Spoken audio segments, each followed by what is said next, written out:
It's part two of our collaboration with Gavin Spittle of Spits and Suds, and we take a look at the Jason Robertson saga, where the Stars should look at in free agency, what to do about Matt Duchene, Jamie Benn, and some others, and plenty more on today's episode of Locked On Stars.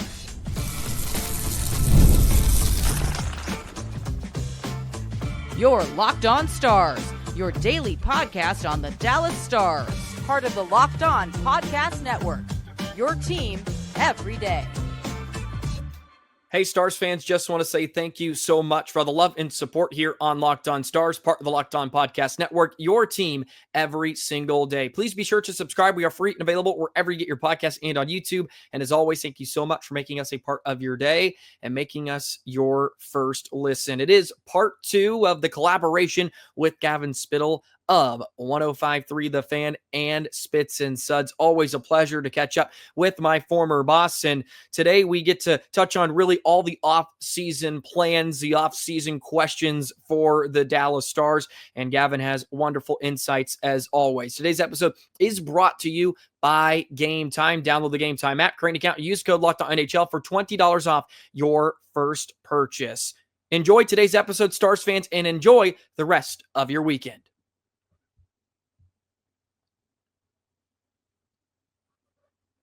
Well, it's a great time to switch over to another hot topic, or at least a topic that was, catching a lot of steam. Now it's starting to cool down a bit, but with Jason Robertson, of course, and the saga about potentially the Stars are shopping him. And I feel like I've started every segment about this with, well, I don't really understand why they want to get rid of Jason Robertson. And then I go into all the reasons why it would be a good idea, or all the reasons why it makes sense. So that's just the business side of this thing. I think I think it can have benefits. It could hurt, but where have you kind of landed on this whole Robertson deal, shopping him? Are you intrigued about it? Because I think everybody has a price. I think everybody is in the NHL is movable outside of a few guys. So I could see why they want to make the move. But man, it'd be nice to have a guy that's floor is like 80 points a year with you going into a new season with a new head coach as well. But you have to worry about trying to re-sign him. So there's a lot of different factors. I think that's the biggest thing is you can only sign so many guys over $8 million. Yes. And, you need cap flexibility right now. And that Mikko Rantanen makes you need cap flexibility more than ever. And the reality is Mikko Rantanen's elite. Jason Robertson's a really, really good player, but I think there are some questions of, can he take his game to the next level? I don't think it's a knock on Jason Robertson. I think he's a great piece, but if Jason Robertson wants 9.5, let's just say, I mean, the qualifying offer alone on Jason Robertson's $9.3 million.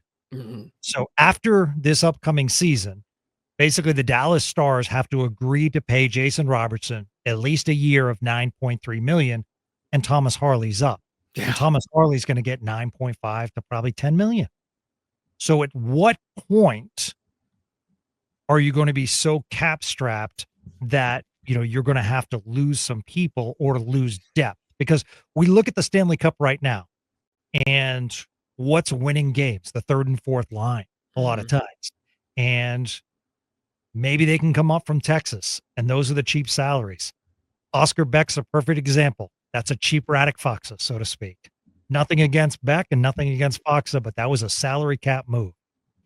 I think other people have to realize is that when people say keep Robertson and dump Lyubushkin, Marchment, and Dumba, it's just very hard. I mean, it takes two to tango, and we have to realize that. Yeah. So if you're, I don't know, let's say Carolina, for instance, report was that maybe they're interested in Mason Marchment. Carolina knows that Dallas is on the hook as far as salary cap constraints. They're not going to give you a lot. And do they really want to pick up that $4.5 million salary? Correct. So for Stars fans to think you're going to get a lot back for Mason Marchment, that would be the one player you're going to get something back. For Dumba and Lyubushkin, you are most likely going to have to add to that deal to dump those salaries. Because once again, what NHL team is going to say, Absolutely. I would love a player that was scratched. I mean, you took a minor leaguer in Alec Petrovic over these two players, and you're telling me that you want value back from defensemen that were scratched? And you look at Dumba, how he played last year, and I like Matt Dumba. Doing some research, Matt Dumba in the community, awesome. But the reality is Arizona, we saw a regression. Then he moved to Tampa, and that didn't work out. Now he's with Dallas for 2 years, and that hasn't worked out. There's a pattern here. Lyubushkin started off strong, but then, toward the end of the season, maybe looked a little worn down. So you get to a point where it's like, so a team is supposed to take on 2 more years of Ilya Lyubushkin? That doesn't make sense. Yeah, their best years are behind him. Yeah, exactly. So then we go to, okay, who else? Do you want to trade Liam Bichsel? No, no one wants to trade Liam Bichsel. What about Thomas Harley? No. Wyatt Johnston? No, we just signed Wyatt Johnston. And then you look at the no trades, no movement clauses, and that's where Jason Robertson's name comes, because he's one of the few players with value that you can actually trade. Unless you want to get rid of Wyatt Johnston or Liam Bichsel, I think teams would be interested in that. And you bring up Mikko, and that's where I've started to have this conversation. I brought up maybe Nil decided when he went out and got Mikko that, well, this is going to be kind of the guy we build around. This is going to be kind of the guy that's going to be our superstar, so to speak. And we're going to have to maybe cut ties with a Jason Robertson. Again, he wants to keep Robertson. Everybody does. But at the end of the day, it all comes down to numbers. And I think if you're Neil, a lot of other GMs would do this as well. I know we love Robertson here in DFW. He's a homegrown kid. He is a fan favorite in a lot of ways. But Mikko Rantanen, playoff performer, and Jason Robertson, like, they are in a league of their own a bit. It's a massive step up what Rantanen has done in his postseason performances. Like, he's well over a point per game, and doesn't mean Robertson's been bad. I mean, he's coming off where he scored 4 goals in the Western Conference Final. Like, that was great. But it is a different level. And I think if you're Dallas, and this, I guess it kind of comes down to the same conversation with Rantanen for Colorado. Well, if you're not going to be able to re-sign him, then you might as well get something for him. I know that was a completely different situation. Maybe Colorado misread that and everything, but for Dallas, if they're not liking what they're hearing number-wise from the agent and whatnot, if you're Jim, you're like, well, we got to see what we can get back for him. So is there a player out there? Like, is there a specific type of player if you're Dallas that you want to get? Because if I'm Dallas, if I'm getting rid of Robertson, I either want a sort of young replacement for him, possibly. It would be nice to get some draft capital too, because I could use some of that here in the next few years. But what I'm really intrigued about, can you get maybe a top 4 defenseman in here on the right side that can fill in? That's my number one. Yeah. Where I wouldn't get back as much. I mean, Stars fans have to understand, while they wouldn't get back what they're giving, they are actually also alleviating themselves of a big salary and a future even bigger salary. So that would be a win. But yes, top 4 defenseman, preferably right shot, but someone that can nail down that top 4, and that pushes everyone back. Bischel's fascinating because could he make the move to a top 4 defenseman? Yeah. I mean, or at least is he going to get more minutes? I think he's going to be so good. I really do. I just don't know if it's going to be next year, right? Like, can he make that jump next season? But gosh, his foundation, man, it gets you really excited for what he can become. So if for some reason you can alleviate yourself from Dumba Lyubushkin, and then you make a trade for Robertson and you get a top 4 D-man, and then I've always been in favor of splitting Harley and Heiskanen. Yeah.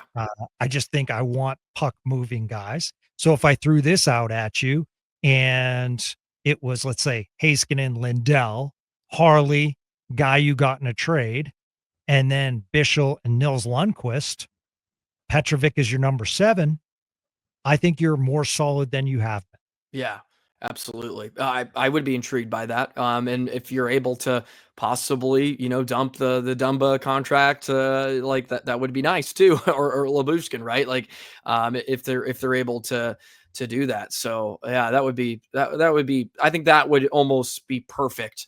But I think, but when you're dealing with teams, you kind of mentioned this, like they kind of know that, right? Like they Yeah. know that the Stars are they're maybe trying, and you're not going to get what maybe you deserve, or necessarily maybe get like what you had to give up for Rantanen, because, well, the Stars know, or other teams know, like, yeah, well, you're kind of up against it. So you're kind of having to make this move for future years. So, oh man, yeah. Like I said, like I would love Robertson to be here next year. I really would. I'm not advocating for him to go, but that's just the business side of things that the Stars have to break down.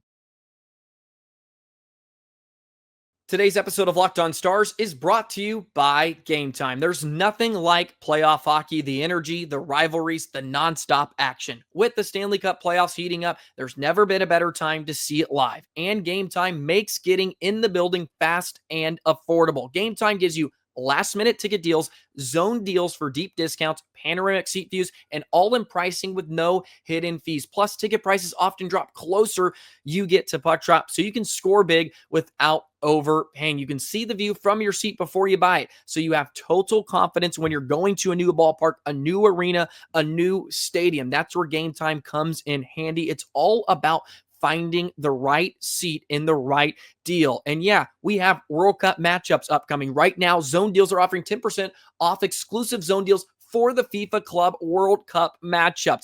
Guarantee covering cancellations, job loss, and even offering 24-hour returns. Take the guesswork out of buying tickets with Gametime. Download the Gametime app, create an account, use the code LOCKEDONNHL for $20 off your first purchase. Terms apply. Again, create an account, redeem code LOCKED OWNNHL for $20 off. Download Gametime app today. Last minute tickets, lowest price guaranteed. I don't want to have to go into the season this year like I did last year, where it's like, I think this is a really good regular season, but I have some questions about the playoffs. Yeah.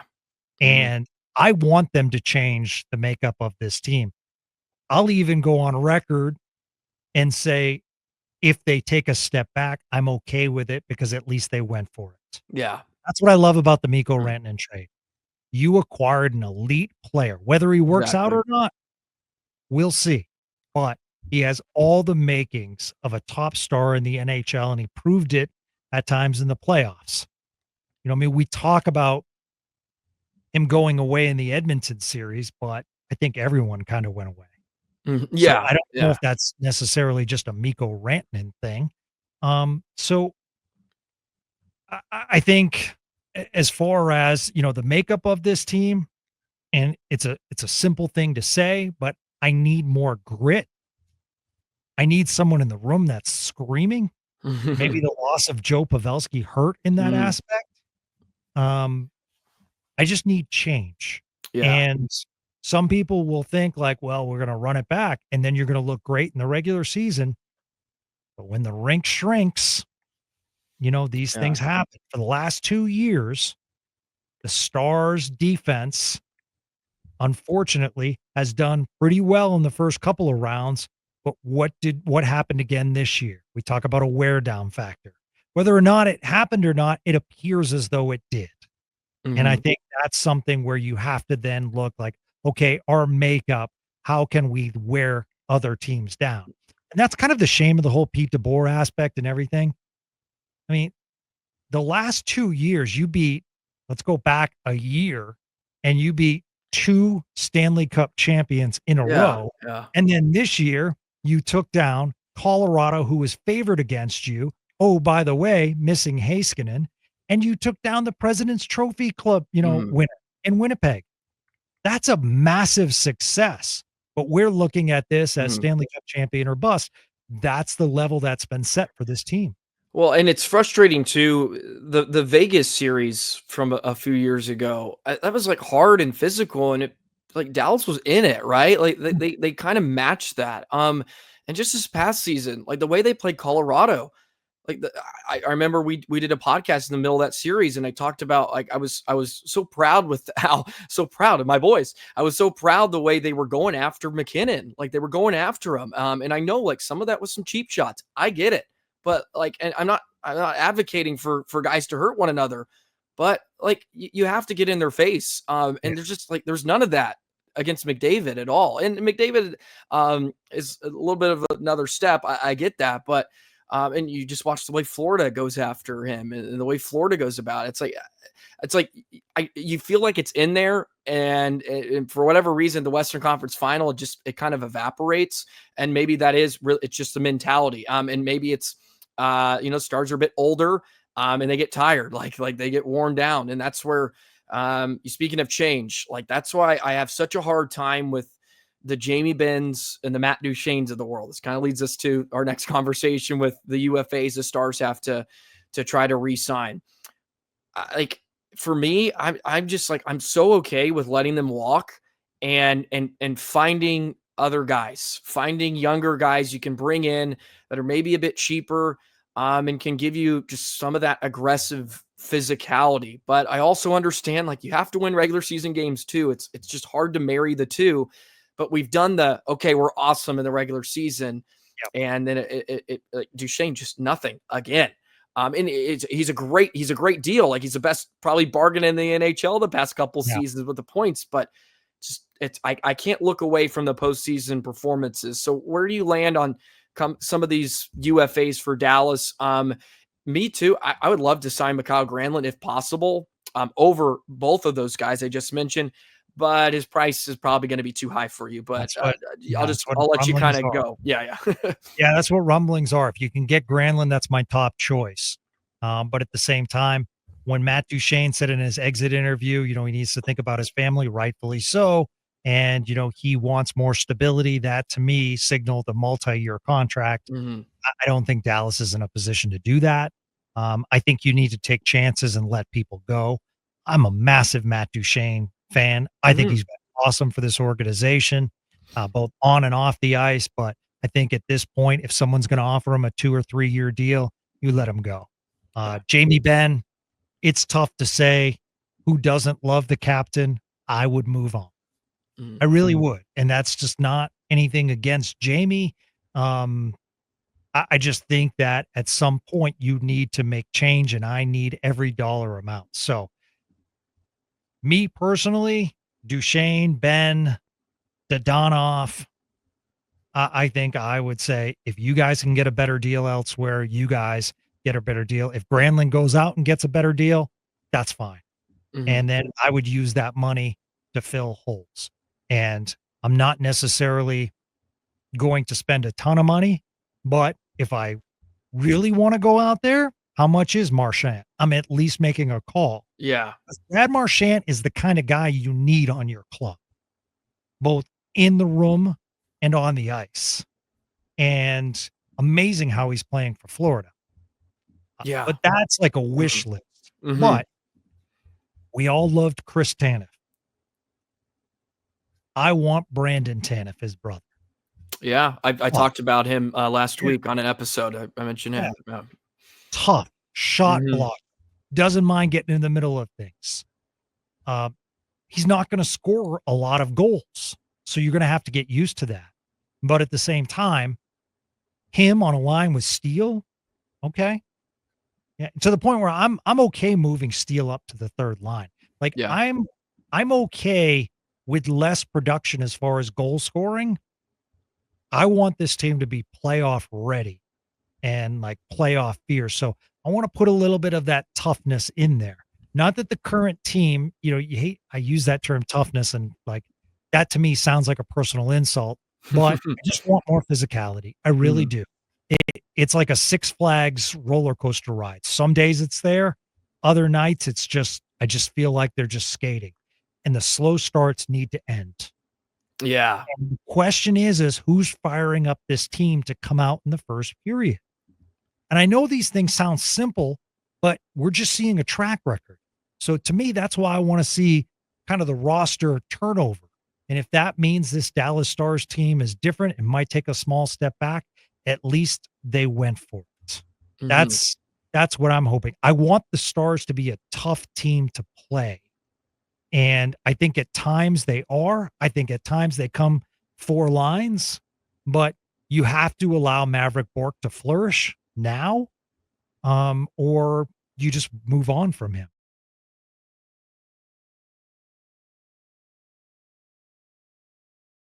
you're going to need some. I think you're going to need some cheap help too for up front, like guys like Justin Ritzkovian. They may have an expanded role next season. Maybe Sure. they're a 12-4. Maybe they're in and out of the lineup, but they may need some minutes out of guys like him and some others like Matej Blumel. Can he make the jump up? Like that would be Yeah. nice if he can make the jump up and be a serviceable player in the NHL. You mentioned Tanev. I went through a couple of free agents last week, and I did a whole segment basically on grinders, like bottom six guys that are just physical. Trent Frederick is a guy. Yeah, I good think one. Edmonton would love to I think kind of sign back up with him, but he's Yeah. a guy out there. Tanner Jeannot, maybe a bit heavier of a price than a guy like Tanev, but that's a guy that it's big. But these guys aren't lining up the stat sheet. But they play that physical brand of hockey that you're looking for. There's a lot of really interesting free agents out there. It's always intriguing to look at some of the older guys too. I know Patrick Kane out there is someone that I think Stars fans would be intrigued about. I know a couple of years ago when his sweepstakes was kind of going on, like the Stars were kind of in that one, but I didn't really ever see the fit. I've had some Stars fans, bring up Jonathan Toews. I think Toews is awesome. Toews is one of my favorite players growing up. Try to model my game after him because he was phenomenal. Like I grew up in some of the hay stages of the Chicago Blackhawks team. Love Toews. I'm not 37-year-old Toews that hasn't played in a while, but I wish him the best. I really do. I think there's just looking if you go to Puckpedia and you can just kind of scroll down the UFA list. Like there's a lot of good players that like, and it's no disrespect to like Duchene and others, but I think can give you a better impact or be more influential for the Stars at a even a cheaper price tag, or you can, kind of how they went about trying to add a couple of guys to replace Tanev on the defense. Well, I think they can do that up front. I'm gonna get a couple of guys with a limited cap space they have to make an impact. And what also helps, some guys that maybe don't light up the stat sheet, their price tag comes down a bit more and they can change that culture. And I think that also comes with who the head coach is going to be too.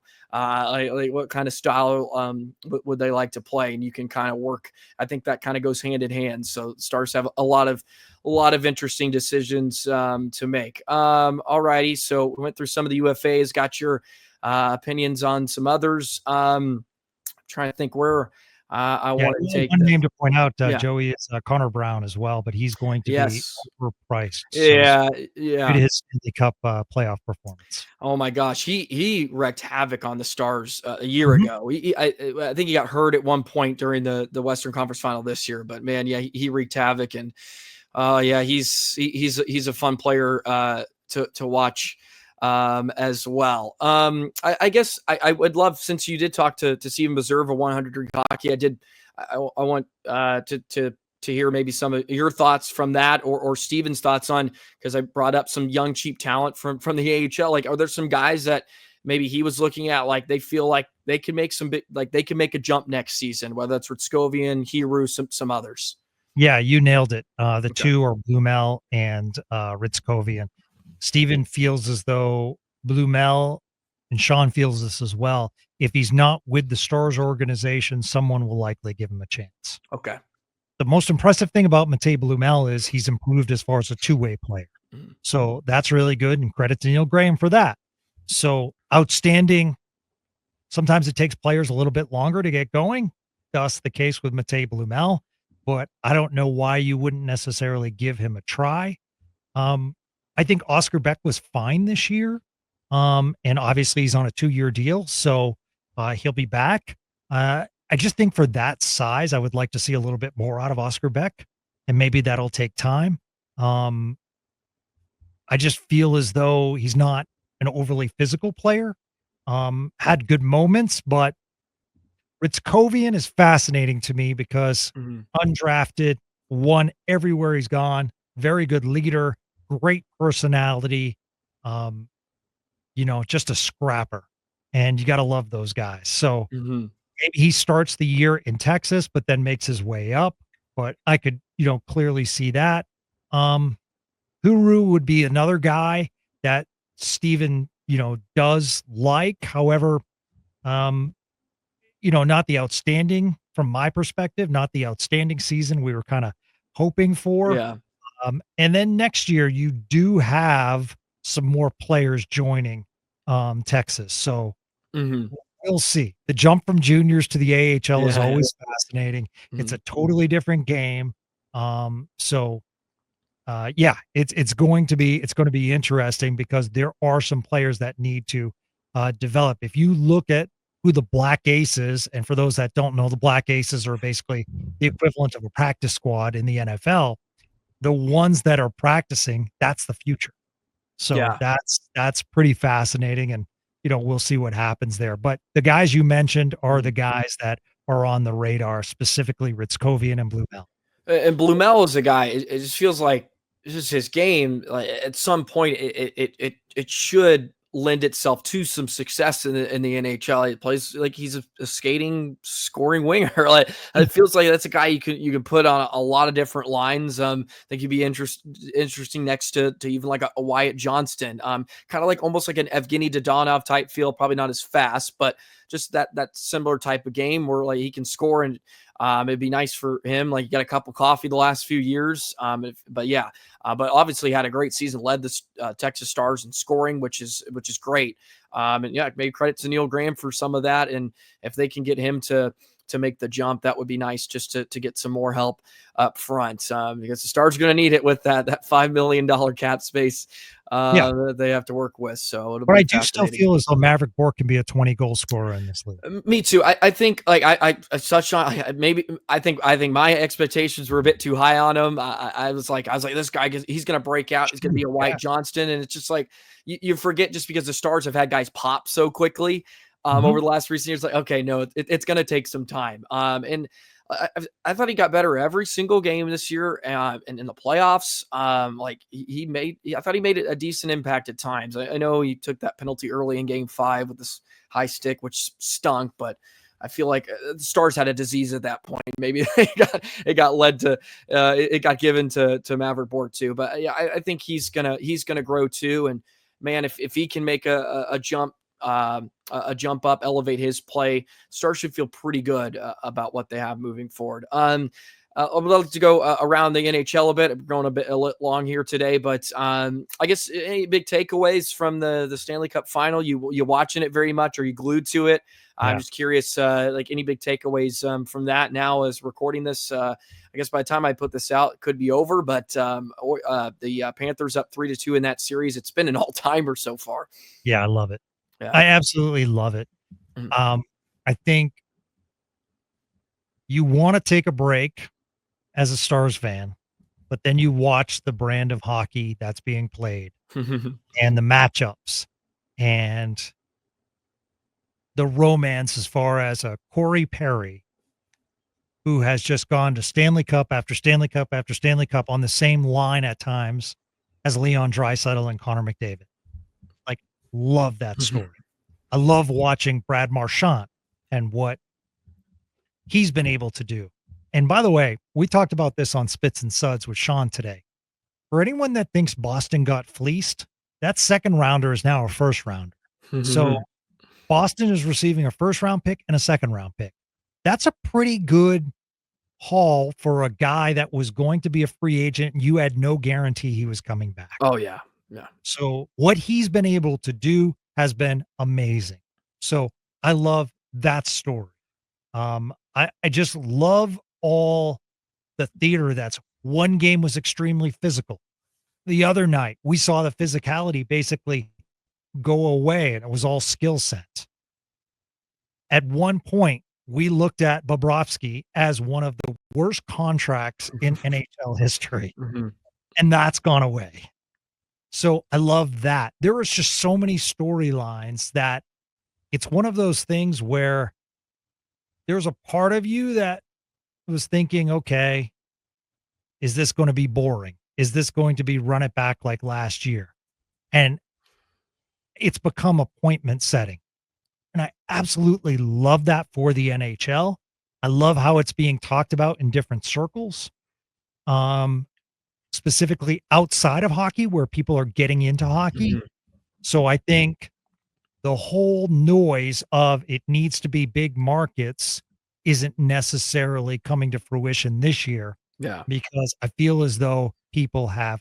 I feel as though the NHL is on a roll, and I know we'll get into the Olympics in just a second. Yeah. The marketing of the NHL to me just continues to grow and is better and better. Yeah, and they have to. They have to continue to do that. I think at the Olympics, as you mentioned, it should help with that. Like it's on a national stage. That is really really good for the game.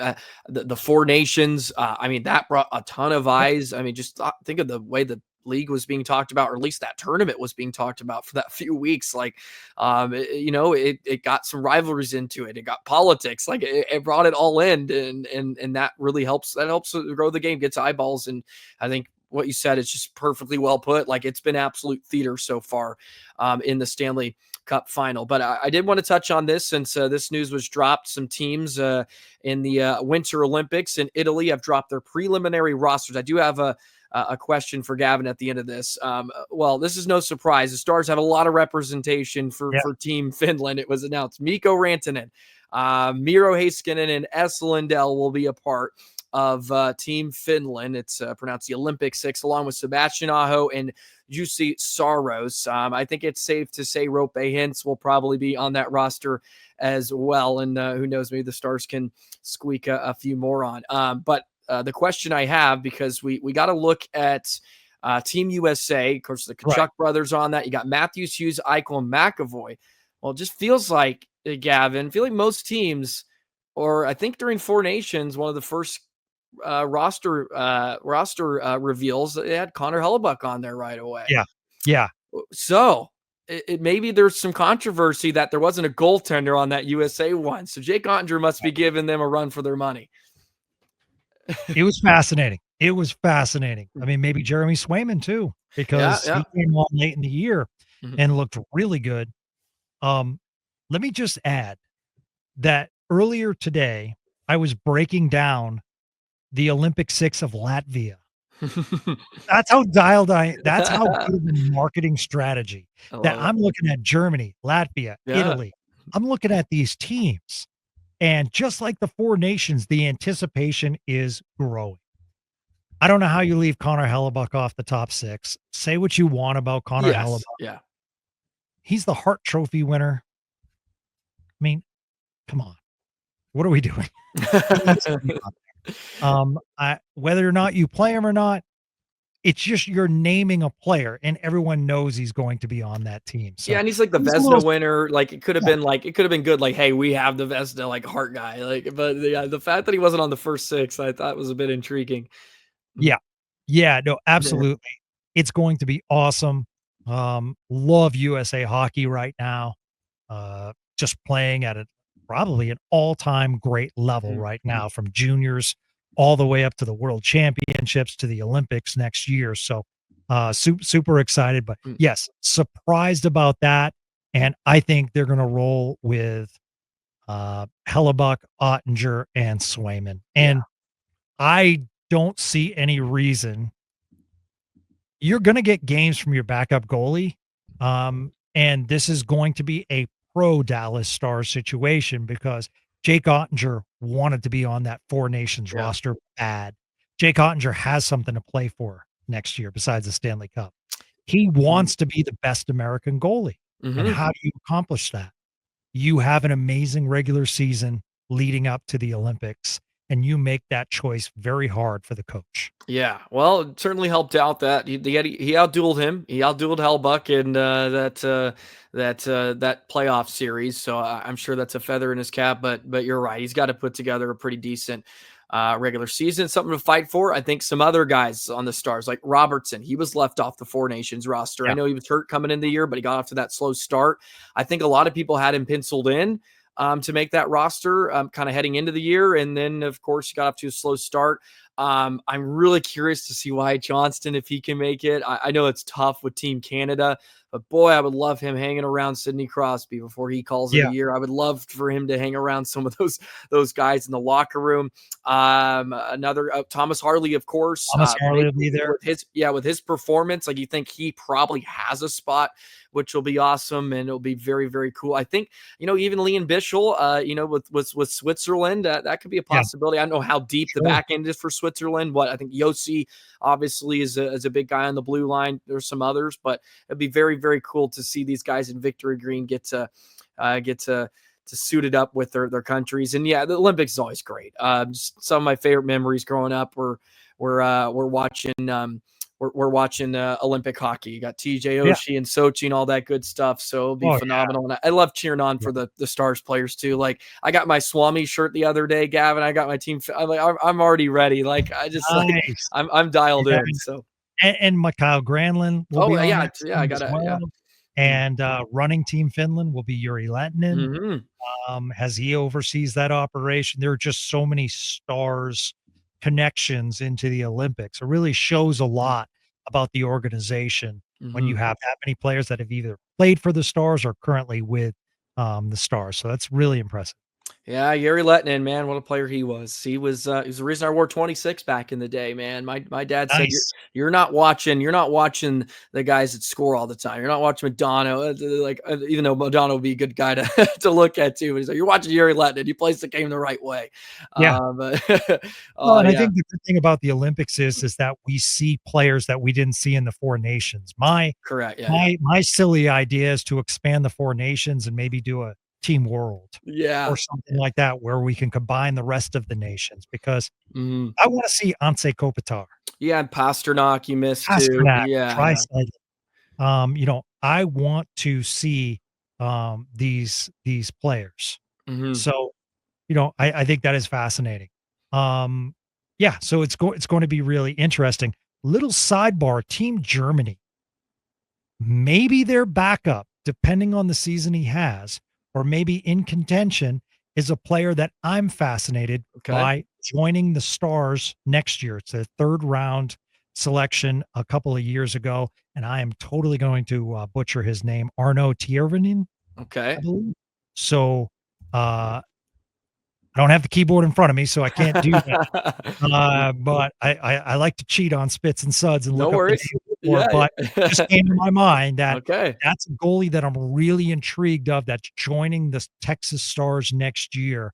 So he's been playing at a high level in Germany, very young, but playing well. So you don't hear a lot about him, but it's going to be fascinating the impact he has on the organization. Well, perfect. Well, it's just another player to keep an eye on. Gives you a reason to watch Team Germany as well, outside of Leon Draisaitl, of course. Well, alrighty, that's gonna wrap up. We went for about an hour. I appreciate Gavin for indulging me today. A little collaboration with Spits and Suds and Locked On Stars. Always a pleasure to talk to you, Gavin. Thank you as always for what you do and the DFW Metroplex. I know we're very grateful for everybody that tunes in each and every day, and there's so many options now, and we appreciate those of you that tune in to Locked On Stars and Spits and Suds. But my man, thank you so much. Your insight is always appreciative, and look forward to catching up later this offseason.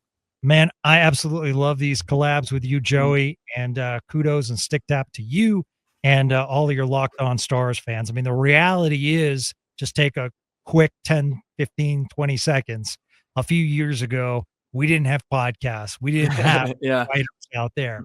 Now we have so many outlets covering the Dallas Stars. Stars fans have more information than ever before. So Stars fans deserve a stick tap because they're the ones that were calling for it. And when it was created, they responded. So pretty awesome of all of you Stars fans, whether it's Locked On Stars or Spits and Suds. And I think that's why I love doing these collabs, because I want Joey to succeed. Joey wants Spits and Suds to succeed. Amen. Share a lot of information. That's what we're all about. Because at the end of the day, Stars fans deserve coverage similar to an original six team. And it's happening right now, which is awesome. Yeah, well, I'm happy if we're able to contribute to that. That's what we do it for. So once again, Stars fans, stick tap to you for listening to today's episode. Me and Gavin are gonna hook up. I'm sure many more times this offseason to discuss all the things that the Stars are going to have to do. It's going to be a fun offseason. They are giving us tons of content to break down. But have a great rest of your day, Stars fans. And yes, we'll see you on our next episodes, whether it's Spits and Suds, Locked On Stars. So long, everybody.